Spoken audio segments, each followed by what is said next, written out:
Hey guys, so this week I read The Darkest Shade of Magic. It's by V.E. Schwab, and you know I was talking last week about books that have annoying love stories in that put me off them?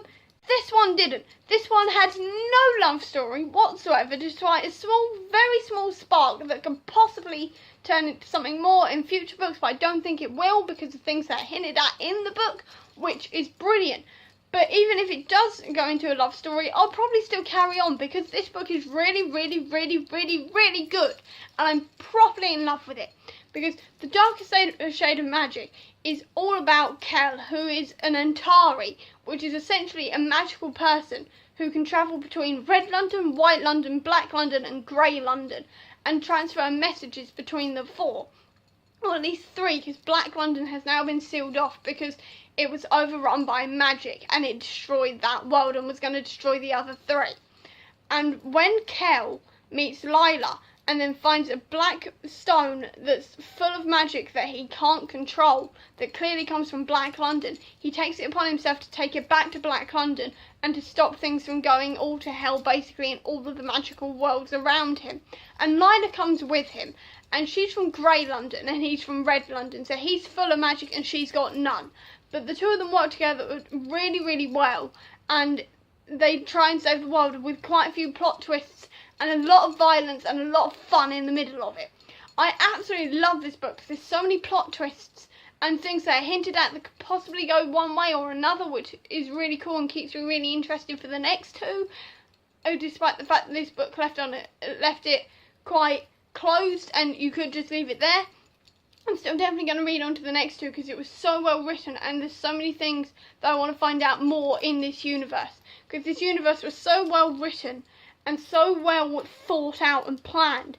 You could clearly see the descriptions and everything was so well thought out and so well done. I could clearly see everything in my mind and I could imagine all the changes in all the different Londons and all the worlds surrounding it and why these things are happening. All the different rooms and all the powers and everything. I can see it so well in my mind. And what really convinced me to really like this book was all the blood, guts and gore. I'm gonna be honest with you guys. This book's quite gory. There's a lot of stabbing, a lot of bleeding. There's people who are getting whipped and tortured by some kings. There's like people are getting like not exactly blown up, but there's things going on everywhere. Magic's like killing people and all the rest of it, and it's quite graphically described in places. So if you are squeamish, I'd definitely say this isn't the book for you. But if you are, and if you're on this channel, you're probably like sort of violently things, then you'll probably really like this because there's a lot of gore in it. And also there's a lot of magic, and it's not your typical magic. It's more that there are people who have affinity for magic, and then there are people who don't, and then there's the Atari, who are the only people who can travel between the worlds, which is quite an interesting thing. And they're all marked out by having one black eye, while the other one's a normal colour. And the thing is, with it, there's only two people left, and one works for one London, and Kel works for the other. And it's all about how one's sort of, it's all about their clashes and all the clashes of the other Londons and trying to get rid of this stone at the same time. And it's absolutely brilliantly written and so well done. I absolutely loved it. There was so much in it and so much gore and so much good storyline. It's so well sort of thought out. I was utterly hooked from the beginning. And while there is a plot twist that I reckon is going to come in the next book, I'm okay with it because even though I sort of guessed the plot twist quite early, and I'm still not sure if I'm right because I haven't read the second one yet, I really enjoyed it, and there were so many other plot twists and sort of things that are hinted at throughout that I'm really excited to read on and get more into this universe because it's so, like, it's swept me up so well and I can't wait to read on.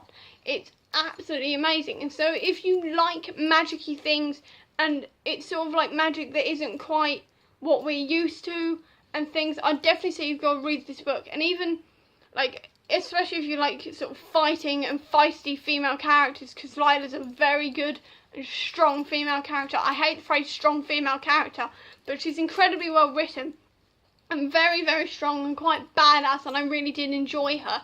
And I kind of fell in love with Kel as well as a character. He was really fun, and he was he wasn't exactly sarky, but he sort of had his moments, which was really nice, and he was just a genuinely good person, even though he was doing slightly bad things at the time. He was really interesting, and how magic is portrayed in this book is a really interesting way of doing things. I'm definitely going to read on, and it's just one of those books that absolutely swept me up, and I'm seriously excited to read the next one. I've got other things to read first, but I'm definitely prioritising the next one. And the other book I've got from the same author called Vicious, because if this book was good, I can't wait to see what this author does next with her other stories. It was so good. I'm definitely going to say you've got to read this if you like magic and gore. It was amazing.